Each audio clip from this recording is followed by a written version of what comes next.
My name is Mike Lamb, and I am the Chief of Police for the Asheville Police Department. I've been Chief for 6 months, and I've been with the Asheville Police Department for about 26 and a half years. I started in 1998 and started as a patrol officer, and then throughout the years worked my way up through the ranks to now Chief of Police. What made me interested in becoming a first responder is that I have a family history in policing. Both of my uncles on my mom's side are police officers in Austin, Texas. So they helped me with questions and got me interested in policing. Being a first responder is a tough job. It's definitely a calling.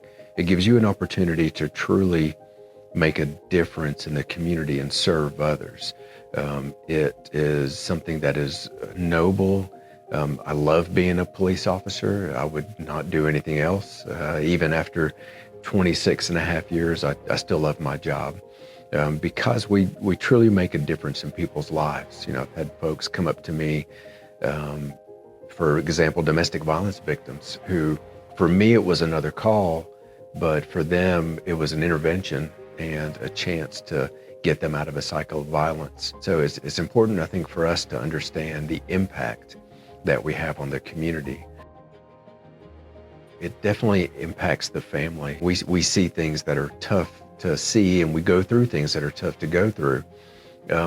And so your family knows that when you get home, they can see that something's bothering you, and you don't necessarily want to share exact details of what you saw, what you went through. But it's really important to explain to your family that you're feeling a certain way, or that you saw something that was tough at work. It took me a while to learn that, but once I did, I was able to explain to my wife and my kids that, you know, today was a hard day at work. Here's how it made me feel. I would explain the emotion so that, you know, they didn't wonder or worry about, like, well, what's Dad going through? You know, why is Dad seem to be down today, or seem to be excited, or, you know, whatever it was. Not only the officer, but the whole family goes through a lot of what the job entails. When I first started in 1998, I believe the mentality behind going through serious incidents or traumatic incidents was just to toughen up. Toughen up, don't think about it, talk about something else, push it away. You will get tougher. And what I've learned over the years is a lot of times, if you don't process trauma in a healthy way, then it can come out sideways. When you push something down long enough, it will reemerge. And if you don't have the tools available or understand the correct ways to process that trauma in the moment and then afterwards, then, you know, it can lead to a lot of negative things. May of 2018, I responded to a call of a civil disturbance, a man at a hotel, and that led to a series of events where the man ended up coming out of the hotel and attacking me with a box cutter. I had to use deadly force in order to save my life, where I shot him a few times, and officers on scene actually ended up saving his life by giving him first aid and stopping bleeding, which I'm very thankful for. I had some injuries as a result of that, which ended up where I had to have surgeries. And so it was tough for me after the fact. About a month afterwards, I started having bad dreams about being attacked in the middle of the night, and realized that I needed to talk with somebody about it. So thankfully, I was connected with a wonderful therapist at RSS, and I was diagnosed with PTSD, and I had to go through prolonged exposure therapy.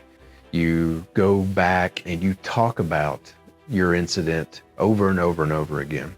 I had to go back to the hotel where I shot and sit there and process that. But what that therapy did was it helped me to be able to process it in a healthy way, to where there was no longer a stigma attached to it. And to this day, I use it for officers to be able to see what I did right, what I did wrong, so that they can learn, so that they're not ever in that type of situation. And the therapy has helped me and my family in tremendous ways. I really believe that our relationship with the RSS is extremely important because RSS therapists and counselors understand the culture of first responders. They understand what we go through. What first responders experience are unique compared to the rest of society. So it's so important that you have somebody that understands the culture of first responders, and RSS does exactly that. They have empathy for us. They understand what we go through. Many of them have been first responders in the past or had family members that were first responders and understand first responder jargon, understand what we go through in our professional and our personal lives.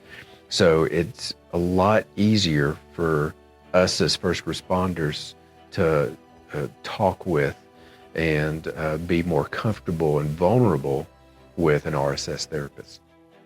It's helped us to become a culture of understanding, of being trauma informed, that we understand that if an officer is having a bad day, that could be tied back to a call that they were on.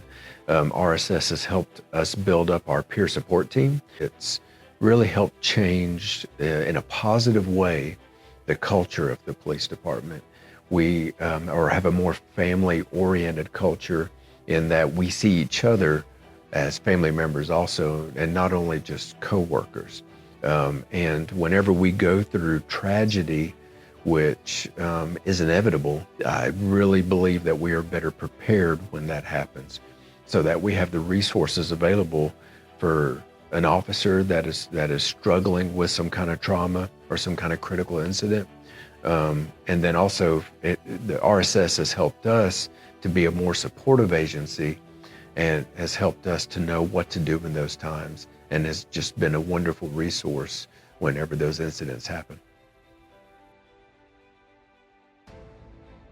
I believe it's vitally important for any first responder who is trying to process trauma, whether it could be one call that you went on that was something that's bothering you, that you're continuing to think about or dream about, to contact RSS and talk with them about it.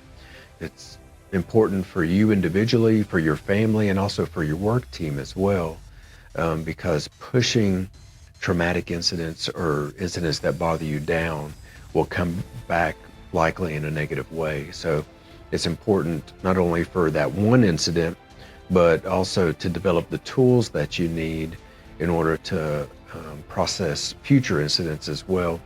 And sometimes just talking with somebody who understands what you're going through, that really helps out. So even for the most minor thing that you're dealing with, I'd greatly encourage you to contact RSS and build those tools, but also build that relationship with a therapist, so that if something happens, God forbid it does, but if something serious happens, that you already have that relationship ahead of time and know who to go to.